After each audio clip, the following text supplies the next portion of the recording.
Hey guys, welcome back to our new vlog. तो exam time चल रहे हैं बच्चों के, और ये देख लो मेरे बच्चे कितने खुराफाती है। ये पहुंच रहे हैं गेमिंग जोन में। जब एग्ज़ाम जोन स्टार्ट होता है तो बट ये लोग पहुंचे हुए गेम जोन में। गेम जाल चालू है इनका। देखो कितना कंसंट्रेशन है। इतना ही कंसंट्रेशन पढ़ाई में लगा ले तो पता नहीं बच्चा कहाँ से कहाँ पहुंच जाए। क्यों डेजी? सही सही कह रहा हूँ ना मैं?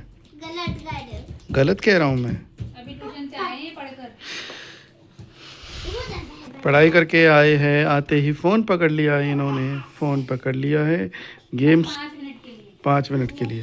गेम कौन सी खेल रहे हो अपने ऑडियंस को?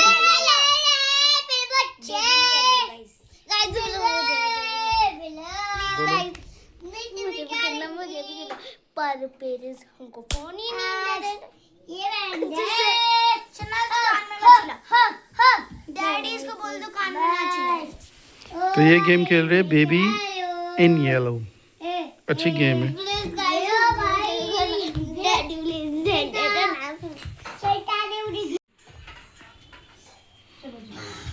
लो भाई, इनकी अब आ चुकी है मैगी।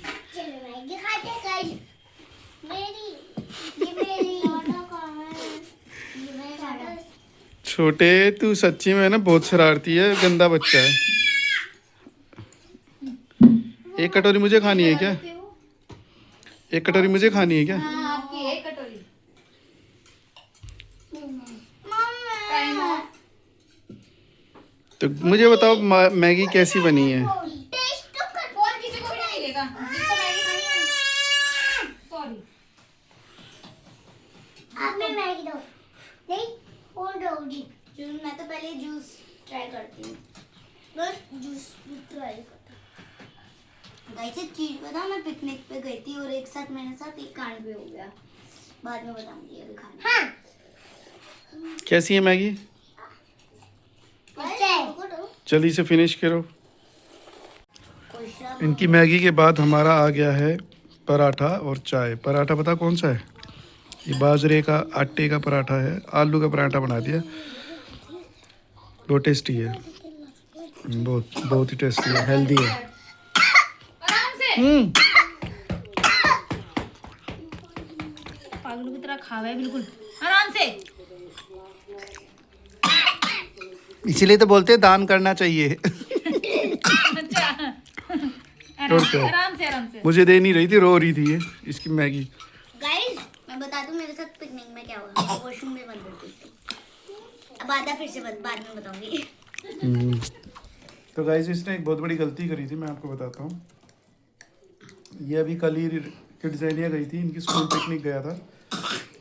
तो ये वहाँ पे महारानी गई टॉयलेट में अकेले, जो कि इसको स्पेशल इसको इंस्ट्रक्ट किया जाता है, इसको सिखाया जाता है कि हमेशा दूसरी गर्ल्स को लेके जाना है वॉशरूम में। बट ये गई नहीं, ये वहाँ चली गई अकेली वॉशरूम में। तो वॉशरूम में होगी स्टार्ट क्लीनिंग, और क्लीनिंग होते ही वहाँ पे जॉयस ने ये बता रही वो सुन लो ना। अपना ही क्यों गाए जा रहे हो? तो गाइस क्लीनिंग नहीं हुई। ये बताइए। गाइस क्लीनिंग नहीं हुई थी। अगर क्लीनिंग होती तो मुझे खुद आवाज आती। इसलिए क्या हुआ था? मैम झूठ बोल रही है कि वो क्लीनिंग वाले आए थे और उन्होंने बोला था ऐसे तो मत करो, पर वो बच्चों को बंद कर दे। तो ऐसा होता तो मैं निकली हूँ। मुझे फर्स्ट टाइम तो मैम ही दिखनी चाहिए थी, बट बताओ मुझे कौन दिखी? हमारे स्कूल वाली पोशू वाली आंटी, जिनसे मैं बात करती रहती हूँ हमेशा। आया। आया तो फिर ना उनने खोला गेट। फिर टीचर्स झूठ बोल रही है कि हम तो उनके साथ उसके सामने ही थे। जब गेट खुला तो हम सामने ही थे। ये होता है। जाली टूट। तो गाइस ये पैनिक हो गई थी जैसे इसको पता लगा कि बाहर से मैं लॉक होगी, और ये पैनिक होके रोने लगी। ले दो। बट गाइस सुनो, मुझे गाइस मैं थोड़ा पैनिक हो गई थी, तो इसलिए थोड़ा सा फिर बाद में मैंने एक जगह बैठी, फिर सोचा कि मैं क्या करूं। फिर देखा कि गेट है और मैं हाथ से खटखटा रही थी ना, तो कोई आवाज़ नहीं आ रही थी, दूर तक नहीं आई। हाँ कोई सुन नहीं पा रहा था।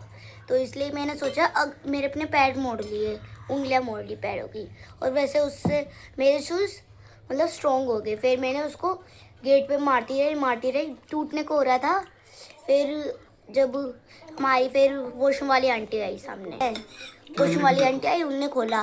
वैसे तो जब हम किड्स गई थी ना वॉशरूम में, बिल्कुल जो 2 आंटी थी वो बिल्कुल पास में थी, किड्स हेल्पर्स हैं, वो बिल्कुल पास में थे, फिर भी उन्होंने बिल्कुल भी नहीं खोला गेट। और मैंने उनसे ही पूछा था कि वॉशरूम कहाँ है, बिल्कुल भी नहीं खोला। मैं खटखटाती रही, बजाती रही, बिल्कुल भी नहीं खोला। फिर नीचे तक आवाज़ गई ना, इसलिए जब वो आंटी आई। हाँ, और वैसे भी मेरी एक फ्रेंड थी, उसने मतलब वो यहाँ पे ही, मैं जहाँ पे खटखटा रही थी ना, वहाँ से ही चल रही थी वो, उसको आवाज़ आई तो उनने हमारी वॉशरूम वाली आंटी को बोला जब वो आई। तो इसलिए अगर वो ना आती तो मैं यहाँ पे आती ही नहीं। तो इसलिए कभी कहीं अकेले नहीं जाना होता, और वॉशरूम जाओ तो स्पेशली कोई भी आंटी हो, किसी को भी लेकर जाओ। किसी को भी नहीं, गर्ल्स को लेके